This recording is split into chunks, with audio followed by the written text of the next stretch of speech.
মাননীয় প্রধান উপদেষ্টার সাথে 5 সদস্য বিশিষ্ট সমন্বয় কমিটি সাক্ষাতের অনুমতি দিতে হবে।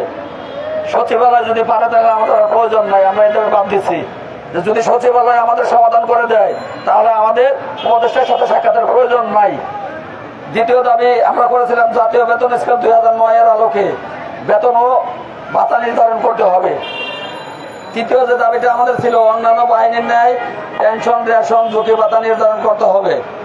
4 নম্বর যে দাবিটা ছিল পার্বত্য জেলায় 2008 সাল হইতে ইউপি অংশের বকেয়া বেতন, ধারা হাজিরা কোনোটাই তারা পায় না, 1 অংশের বেতন ভাতা পায়।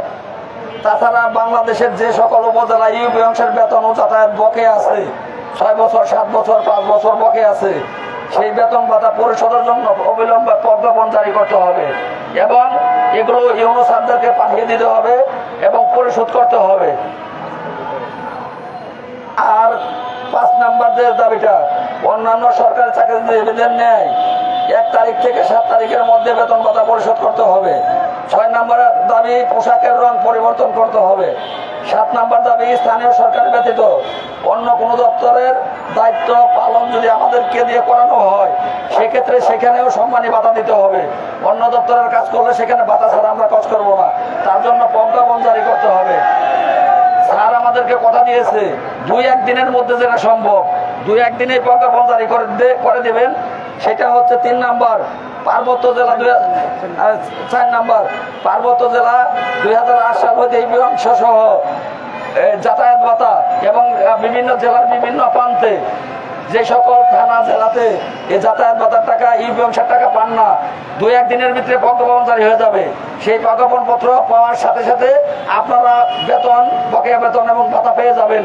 এগুলো আর কেউ আটকে রাখতে পারবে না, এগুলো হয়ে গেছে।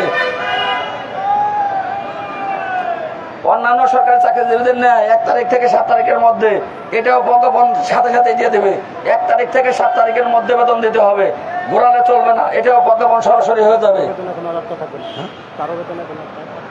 আরেকটা বিষয়, কোন গ্রাম পুলিশকে যদি কেউ নির্যাতন করে, কোন ইউনো স্যার অন্যায়ভাবে চেয়ারম্যানের কথা শুনে, মেম্বারের কথা শুনে অন্যায়ভাবে বহিষ্কার করে, সাসপেন্ড করে, আপনারা সকলে আমার সাথে যোগাযোগ করবেন। কোন একটা গ্রাম পুলিশের নাম কি ছিল? সাইফুল ইসলাম গ্রাম পুলিশ।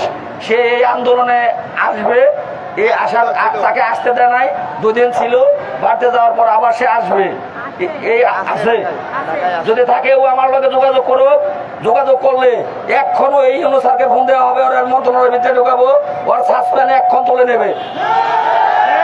স্যার আমাকে কথা দিয়েছে, এটা কোনো ব্যাপার না। যদি গ্রাম পুলিশ ইউনোকে বান্দরবন পাঠাবে, বান্দরবন, যে ইউনো অন্যায়ভাবে কোনো চেয়ারম্যানের কথা শুনে, কোনো চেয়ারম্যান মেম্বারের কথা শুনে কোনো গ্রাম পুলিশের উপর অন্যায়ভাবে কোনো আদেশ জারি করে, সেই ইউনোকে মন্ত্রণালয় থেকে স্যার সরাসরি ফোন দিয়ে তাকে ট্রান্সফার করবে। আশা করি আমার কথাগুলো বুঝতে পেরেছেন। আর যে বিষয়গুলো অর্থের সাথে জড়িত, অর্থ, যেমন পোশাকের রং পরিবর্তন, অর্থ নাইলে টাকা নাইলে তো হবে না, হবে। সেইটা টাকা যখন বরাদ্দ হয় তখন এখানে অনেক কথা বলেছে, আমরা পোশাক কেন খারাপ পাই।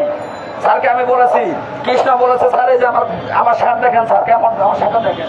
স্যার বলেছে যে লালমি এটা তোমাদের দোষ, এই দোষ তোমাদের, তোমরা যারা টেন্ডার প্রতিনিধি এখানে দাও তারা যদি এখান থেকে টাকা খায়, আমরা তোমাদের ভালো মানের জুতা, ভালো মানের পোশাক দেওয়ার জন্য টাকা দেই, তারা সেখান থেকে টাকা খেয়ে নিয়ে এই পোশাকগুলো তোমাদের ভালো দেয় না, এটা তোমাদের ব্যর্থতা।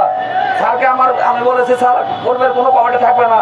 স্যার বলেছে পূর্বের কোনো কমিটি থাকবে না, তোমরা যত তাড়াতাড়ি পারো 2-1 দিনের মধ্যে তোমার কমিটি জমা দাও, তোমার কমিটি এখন সচিবালয়ে দেখবে এবং তোমার কমিটির মাধ্যম দিয়ে সারা বাংলাদেশে কাজ করা হবে।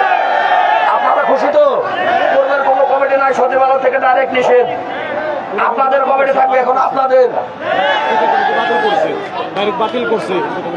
আর বেতন স্কেল কিন্তু মেনে নিয়েছে, কিন্তু সেটা অর্থের সাথে জড়িত। বরাদ্দ তো লাগবে নাকি? আপনি গেলেই তো বেতন হবে না, বরাদ্দ লাগবে। স্যার আমাকে বলেছে ওইটা অর্থের সাথে যেটা জড়িত সেটা বেতন বরাদ্দ দিতে হবে। এখানে আসতে পারবা, গেটে এসে আমাকে বলবা, তোমাদের যে দরকার নিয়ে আসবা, আমি তোমাদেরকে সচিবালয়ে সাথে সাথে আমি ঢোকাবো, তোমরা সমস্যাগুলো সমাধান করে যাবে। আর কিছু লাগে আমাদের? আমরা তো তাই চাই নাকি? যদি এখন আপনাদের আমার প্রতি আস্থা বিশ্বাস থাকে, আমার তাকে এসে